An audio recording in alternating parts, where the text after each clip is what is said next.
Welcome back to the Combat Sports in Africa podcast.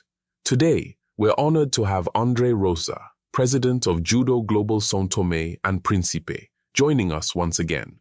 In our previous interview, André highlighted 4 standout judokas from various countries in the African Judo Union. In this episode, we'll reflect on the Paris 2024 Olympic Games, discussing the overall performance of African judo players and what it means for the future of the sport on the continent. We'll explore key lessons and takeaways for African judo athletes from their experience at the Games. We'll also look at how judo is developing in African countries post-Paris 2024, focusing on athlete preparation and participation in international competitions. Lastly, we'll discuss what changes or improvements are needed for African judokas to reach the next level and compete for medals in future Olympic cycles. Before we dive in, don't forget to subscribe and follow the Combat Sports in Africa podcast wherever you get your podcasts. Connect with us on Facebook, Instagram, and YouTube for all the latest updates. Now, let's jump into our conversation with André Rosa of Judo Global São Tomé and Príncipe. All right, we are joined by André Rosa. André, how are you doing?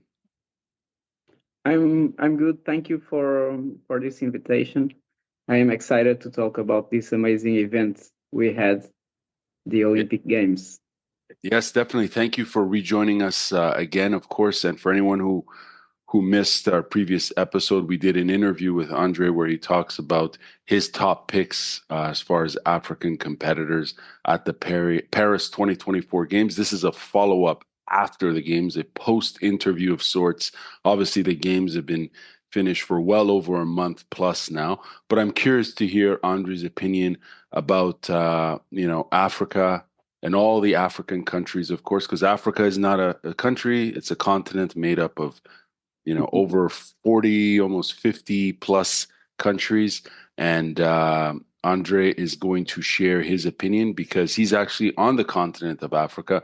And I am not, in case you haven't figured out, I'm not located in Africa. I'm located in Canada, but I'm a fan of combat sports globally, including African combat sports. But let's dive right into it, André. I have a big question for you, a 2-part question. I'll ask you the first one. Looking back at the Paris 2024 Olympics, how would you assess the overall performance of African judo players? Okay, so that's a good question. So first of all, I would love to talk about the participation of our athletes from São Tomé and Príncipe. As you know, this was the first time we had someone representing our country in judo in the Olympic Games, and I couldn't be more proud of the match he had. He fought really well. He went against the German player in the under 73 kilos. The German player is an amazing athlete. He was 5th in the World Championships, and our athletes competed really well. But the overall participation of the African athletes, well, there was not so many matches with the victories for these athletes. Although it's always good to be in a place like this to understand what we can do better next time. But I would say that the results itself wasn't that good. But always the aim of the competition for me is always to understand where we are and what we can do to improve and to be better. Very interesting. I think we'll follow up on that point later on, what you just said there about what to improve, because it's a very key point and a theme, I think, for any country competing here.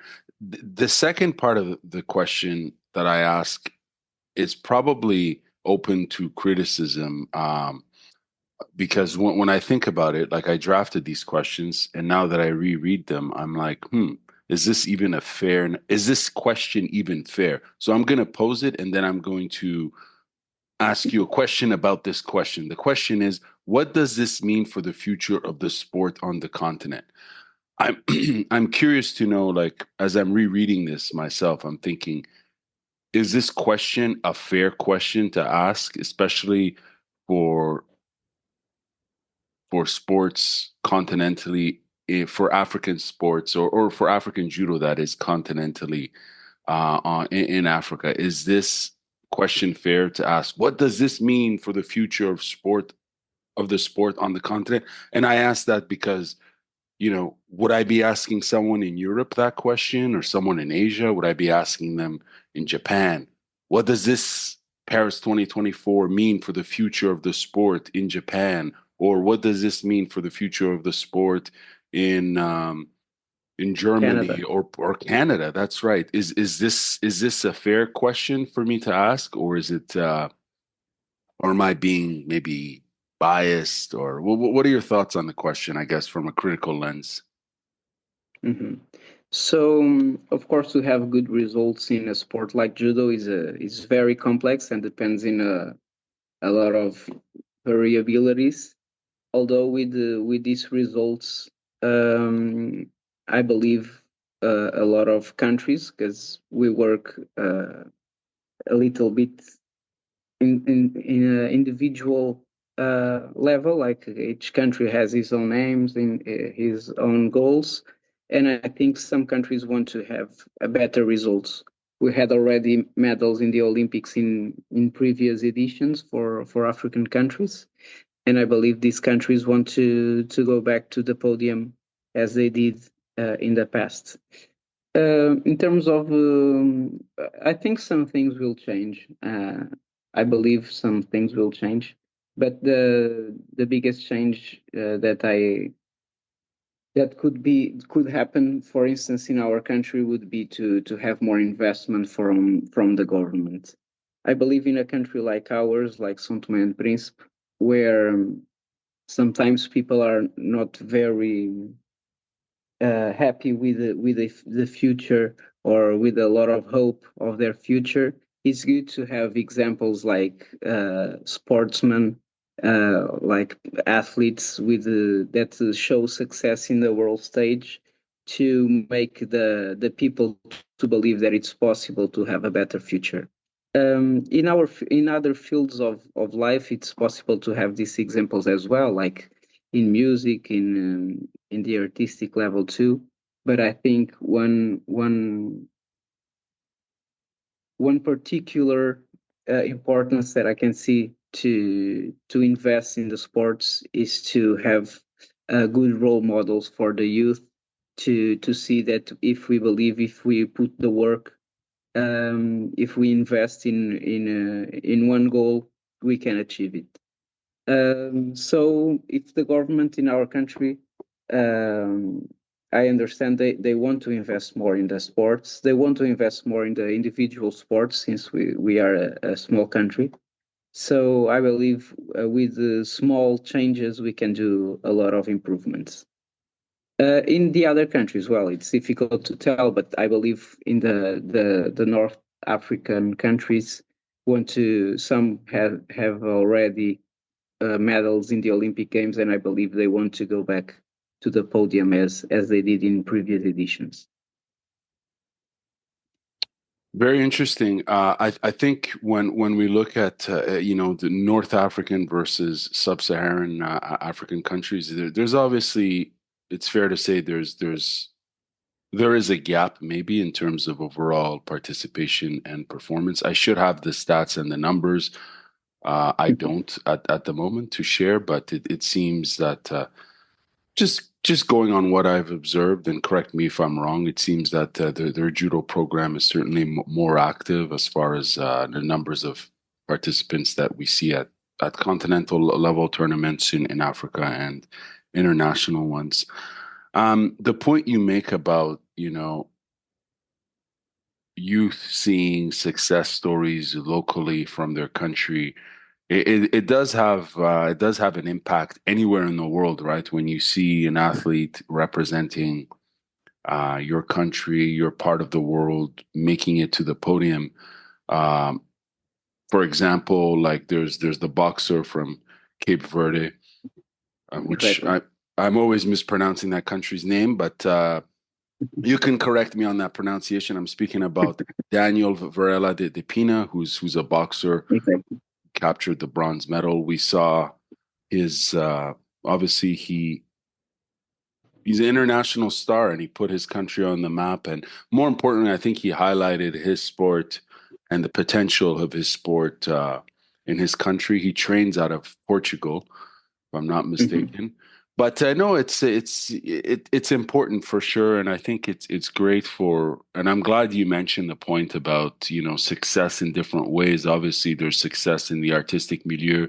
There's success in everything, right? From the arts, from the academics, but in sport, obviously through judo, there's a lot of potential. And for those who are not familiar with your work, please tell us where can we follow you on social media, because we follow you, I follow you, and I see a lot of the great sports development judo work that you and the brand have implemented there, and it's really I'm a fan of it, quite frankly. It's really cool, and we see the engagement from the youth, and we see um developing athletes at a very young age, getting them involved in the sport at a very young age. I'm not saying that getting them involved later on in life in their 20s and 30s is not worth it, but obviously it is worth it at all ages for any sport.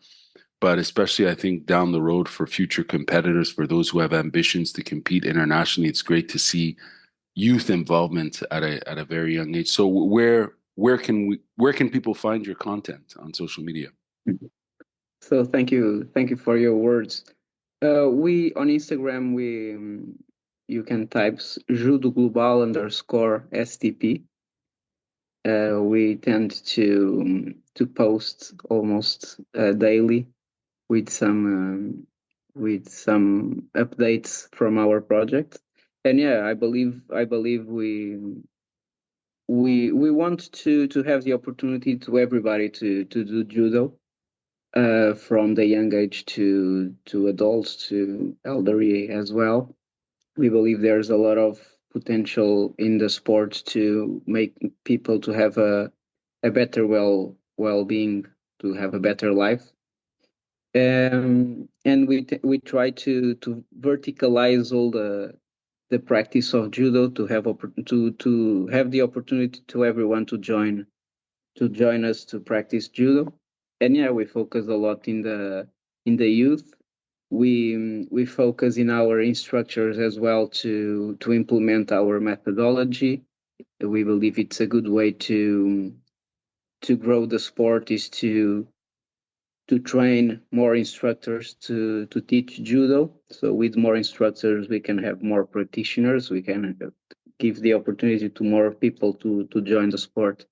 And this is our focus: is to make this sport to grow, and more than this, to make the lives of the people that join our sports better. And we believe we have this potential in judo, in other sports as well, but my passion is in judo. So, and that's what I know. I believe I have some knowledge to develop. So that's my focus.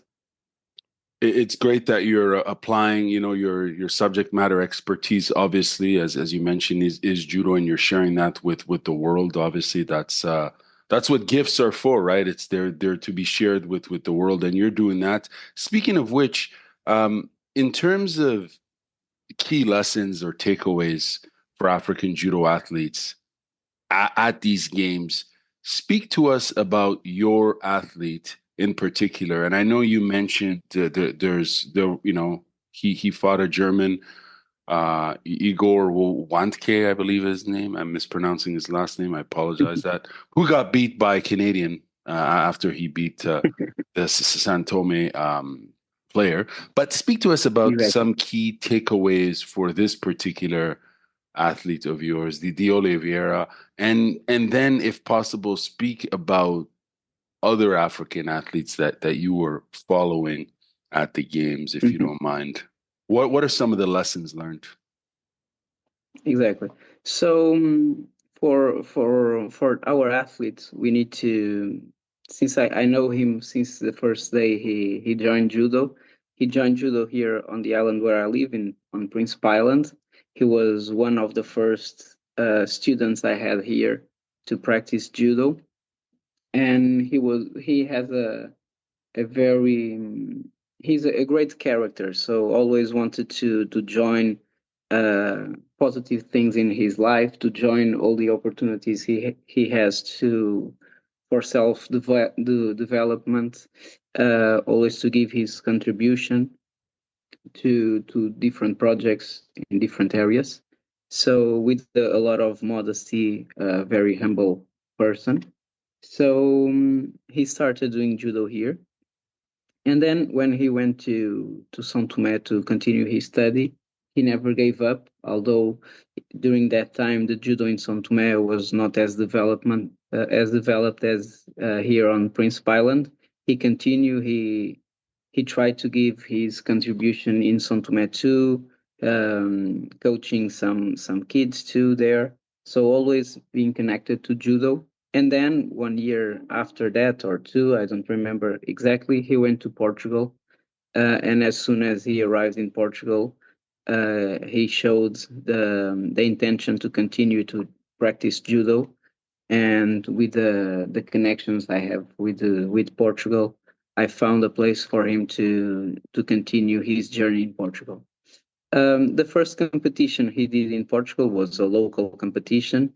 He won, and this was a good sign for us, and a good and this opened a lot of doors to him, because we could argument that he has the level to be the first representative of São Tomé and Príncipe in an international competition.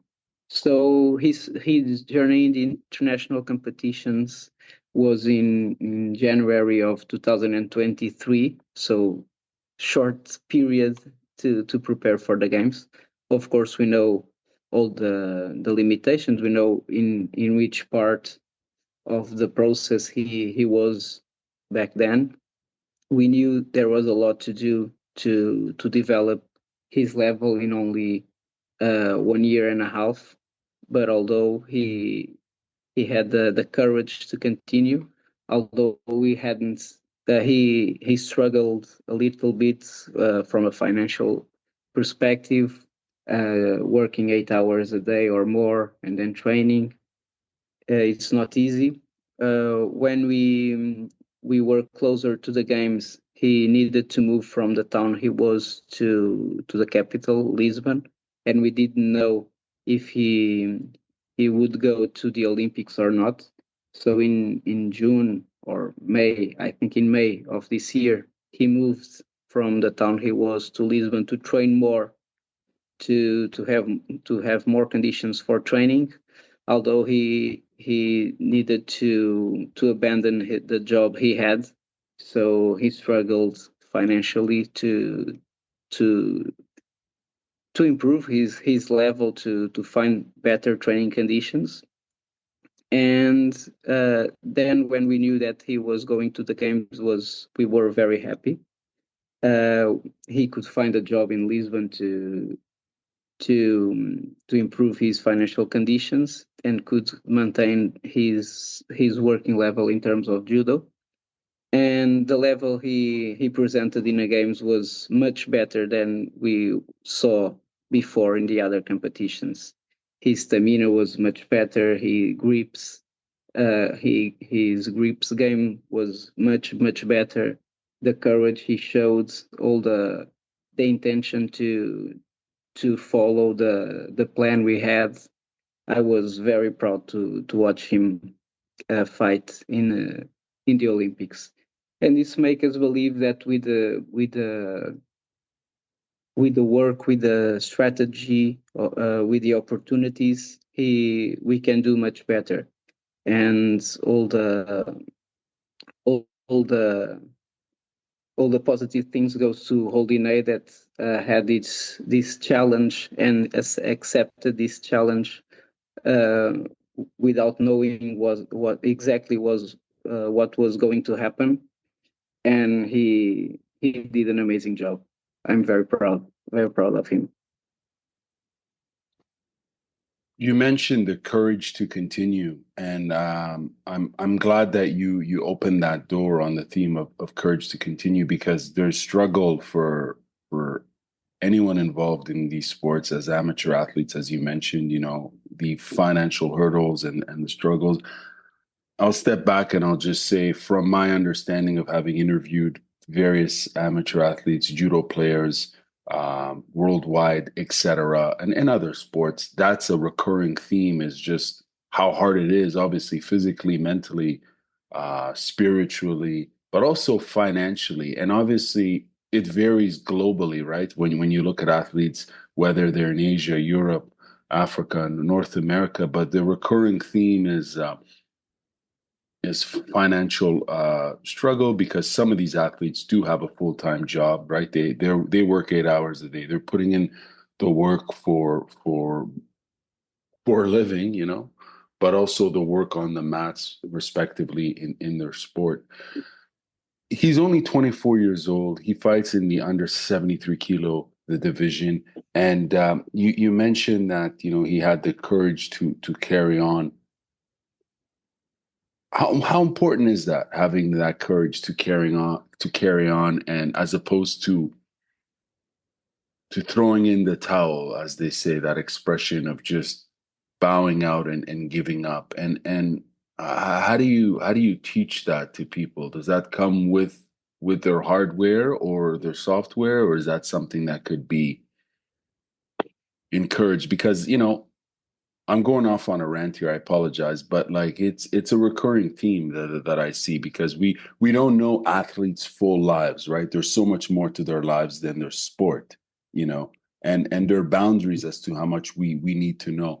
But sometimes we hear a little bit about their struggle, and you're like, my God, like look at this person with all this struggle they're carrying on their shoulder, yet they still have the courage to continue on in their passion, and which is their sport. I would imagine, how important is that characteristic? Exactly. Yeah, that's the only way to have people competing in a high level, is to have people that continue practicing.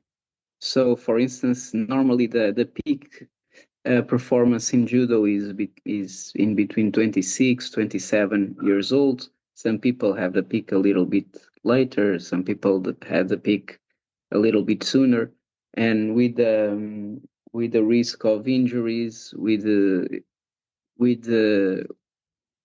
in this age, 26, between 26 and 28, is difficult to have people doing something in an amateur level, because it's the age where we normally want to start a family. It's the age we sometimes we need to earn some money.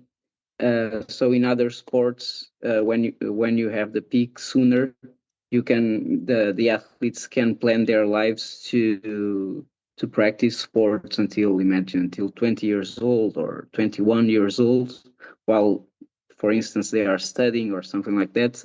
And after that, they will have another career in another level. In judo, having the peak this late is difficult sometimes to create the path for the athletes to continue practicing judo.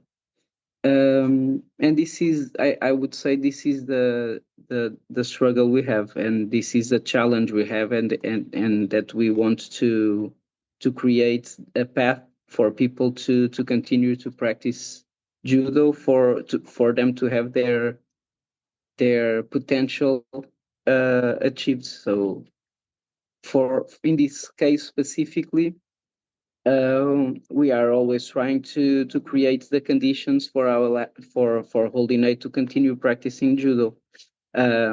His motivation sometimes is he has his own, and his software or hardware programmed well since the beginning. But as a federation, as a friend, as a coach, as a president of the federation, we want to understand what's what's the role that judo have in our athletes' lives. And for Holinay, he is very proud to represent São Tomé and Príncipe.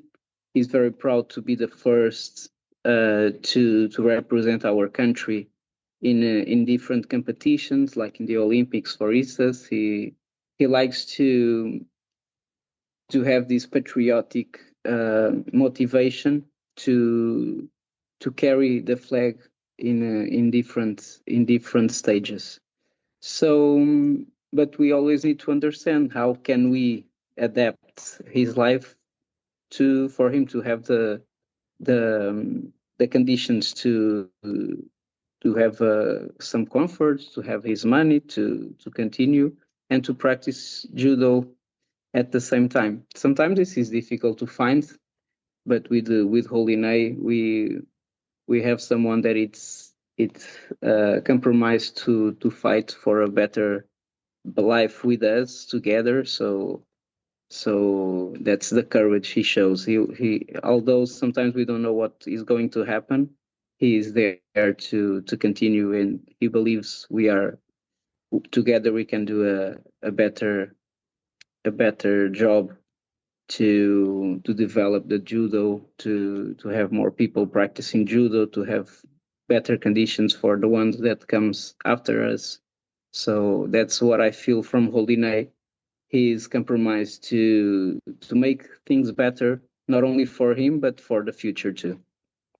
Will we see him potentially at the Los Angeles 2028 games? Like, is that part of his vision? Does he see that? Is he aiming for that goal?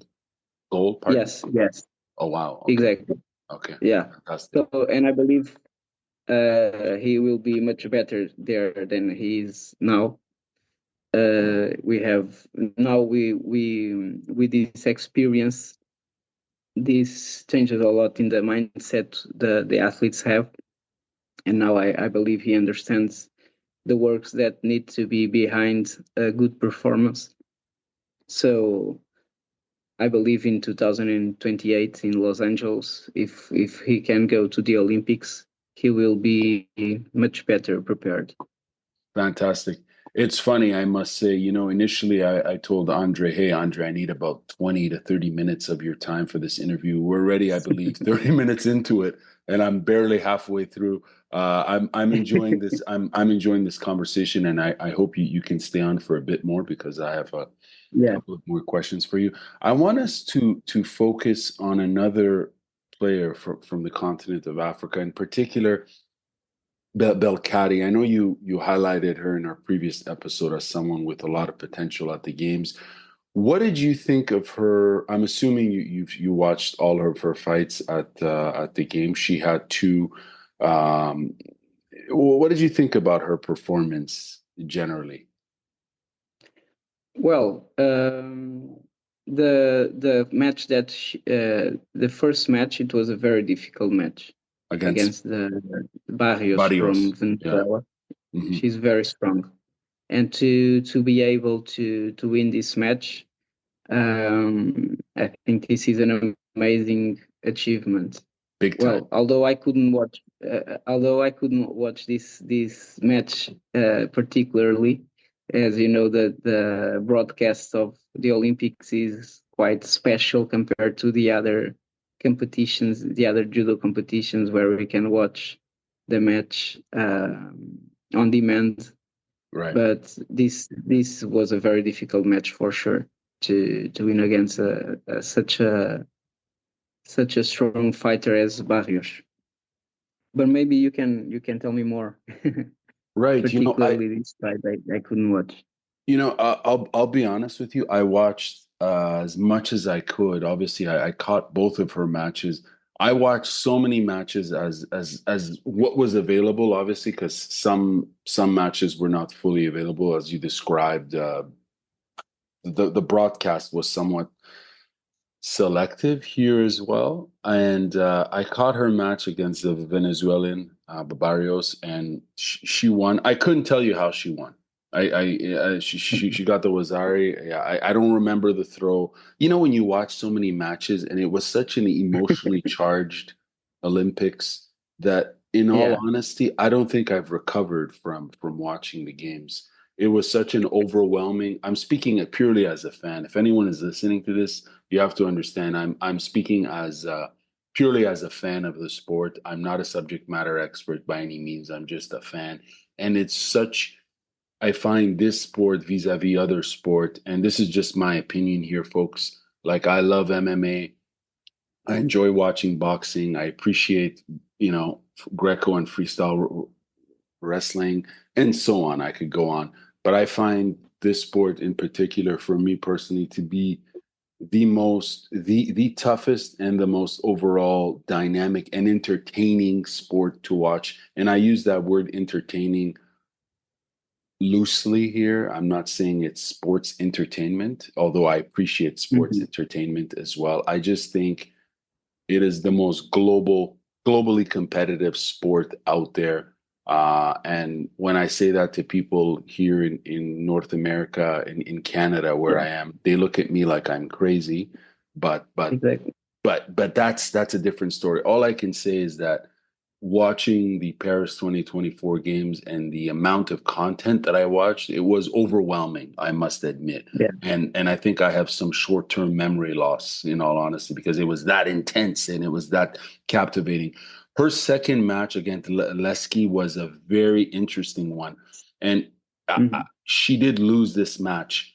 I believe she did score. She did score a point. Well, Wazari, that is not a full point, but there were moments in this match where it was within her grips. I mean, it was Okay. within her reach to win this match and to beat Leski, who went on to capture the gold in a very dominant fashion, Exactly. like a beast. The Slovenian athlete, like she's a powerhouse. Obviously, you've seen the highlights.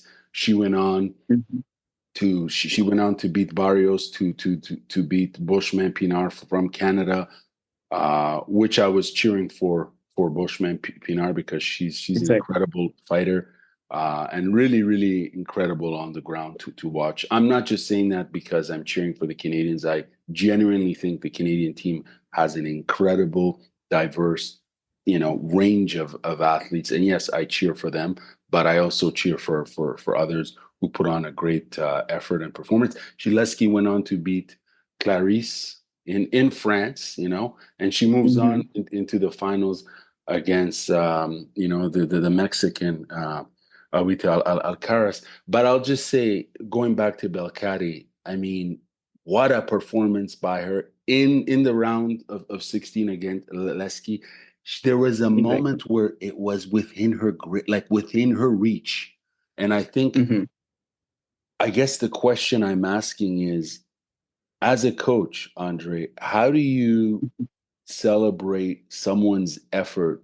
Because she put on a hell of a fight, as you mentioned. She beat Barrios, and she moved on to almost beating Lasky, but she did lose. So how does one process this journey when they lose, but they came so damn close? Because unfortunately, it's going to be Exactly.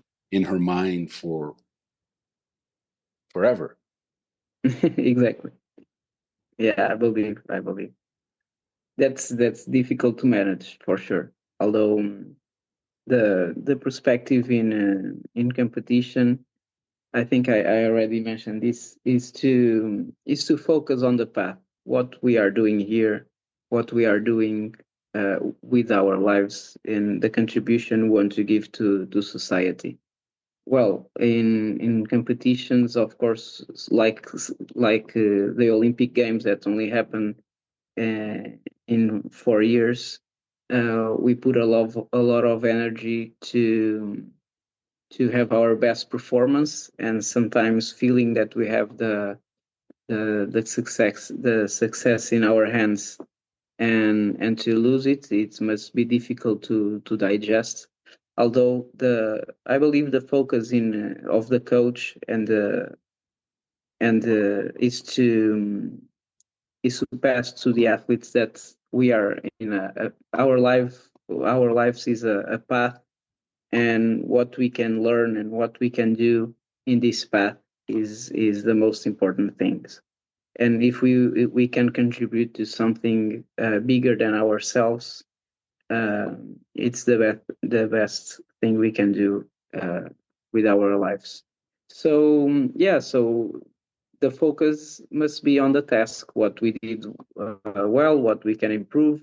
Belkadi is not as young, but even then, what she can learn from with this for her life. That's what I believe sports have a good potential is for self development, and with the elder athletes, that's what we can focus. What are you learning from here that we then can implement in your future, in your career, where what you want to do. So probably very difficult to digest a loss like this, but although the focus must be in the path.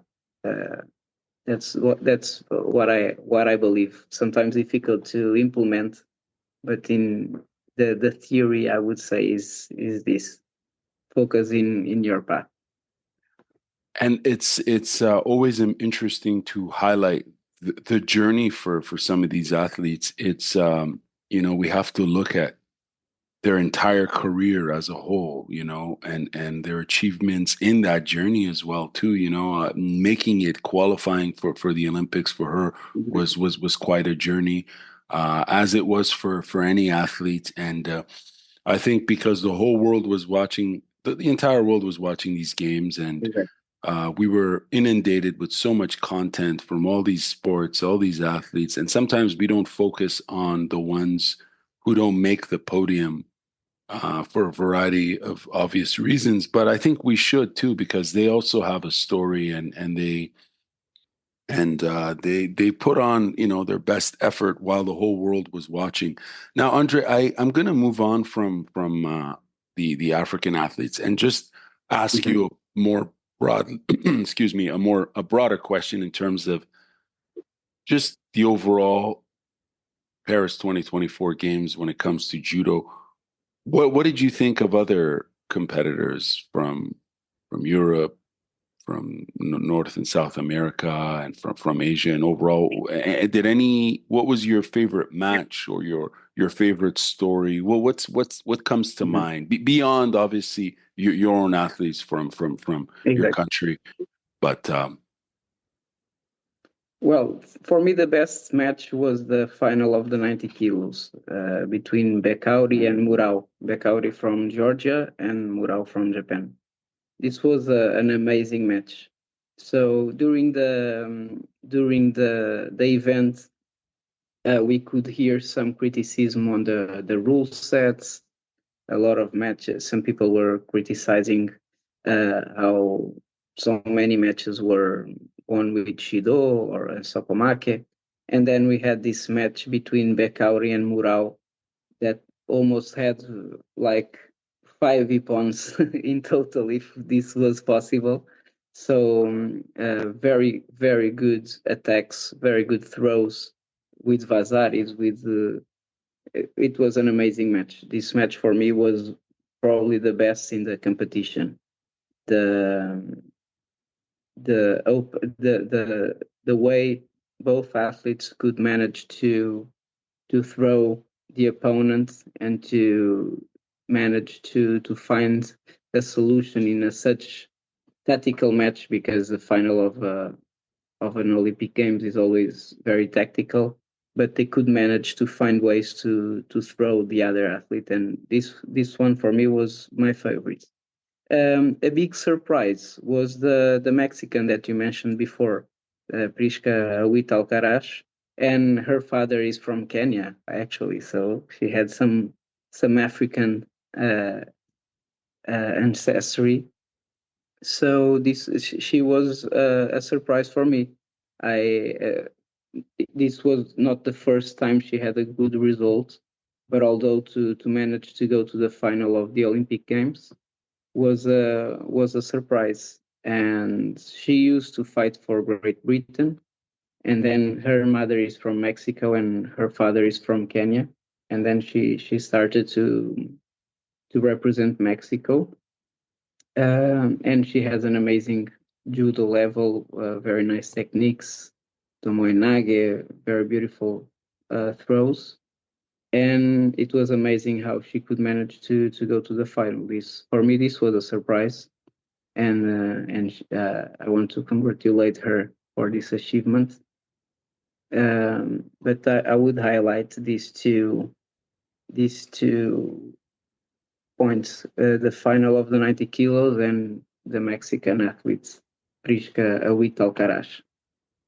Yeah, she certainly had a huge moment as you described, and I think there was a Juji Gatame, a very spectacular finish for her, and the highlight reels are certainly available for anyone who's missed Mhm. both of those matches you speak of, and the athletes. No, it's you're right. There was a ton of great moments, and yeah, I think Paris 2024 was certainly what the world needed. Just the engagement from the fans on site, just the energy you could feel, even as you were watching, you could, I wasn't there, you weren't there, but I'm sure you could feel the energy from the crowd Mhm. through the transmission of the broadcast of the entire judo portion. I think it took over the games. Andre, one last question for you now. We've got the juniors world championships happening very soon, October 2nd to the 5th. Speak to us about this world championships, particularly at the junior level. There's 67 nations partaking. There's a bunch of young African competitors, obviously, partaking in this. There's 539 judoka in total. How important is it to develop juniors and have them compete here at the World Championships? Exactly. Um, yeah, this world junior worlds will be amazing. In a country like Tajikistan, when there's a lot of supporters, we had I think a grand slam before the Olympic Games, and the crowd was amazing. They were like crazy for judo. So it's a good stage for a junior world championship. In terms of the development of our athletes, of the athletes in general, it's what I was saying before, to create a path to achieve what we want. So to have international participations and competitions for juniors is very important to develop the level of the athletes before they go to the senior level. So as we know, you mentioned before, the judo level internationally is very high. uh, the competitors it's very difficult in judo to achieve good competition results, and to create a path for the athletes from the young age to the world stage is difficult to do. And to and so it's very important for the juniors to compete internationally, so they can learn more, they can compete better, they can understand how the level is in the international stage, and this is the only way to make them to achieve a better level in the senior, when they get to the seniors, to over 21 years old competitions. So the world championships, for juniors, I will be watching, especially the Portuguese athletes. So Fabia Conceição. She got the bronze medal in the European Junior Championship, and her parents are from São Tomé and Príncipe. So I will be cheering for her to have a good result for sure. Very cool, very cool. A question for you: When are athletes from San Tome and Principe going to be competing at the next tournament in Africa? Is that already planned? Can you give us any hints as to what we can Exactly. expect? So yeah, we are planning now the next year. So this year we will not have any international participation. But in 2025 we are planning now to have that. So we will go to Luanda for sure, to the Luanda Open, and then we will have the African Cadets and Juniors Championships in Luanda too. So since we have a good relationship with the federation from Angola, we will be there for sure. And another thing that we want to achieve is to have someone in the seniors world championships. For this, we must have an athlete on the top 100 of the world. This is difficult, but we aim to achieve that.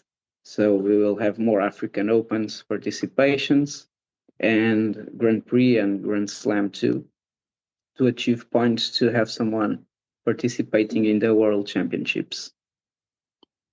André, Rosa, thank you very much for always sharing your perspective and your insight.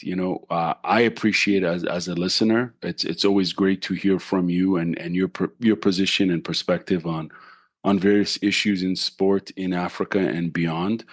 I know this is a post Paris 2024 Olympics, but I'm hoping to keep bringing you on, for future episode.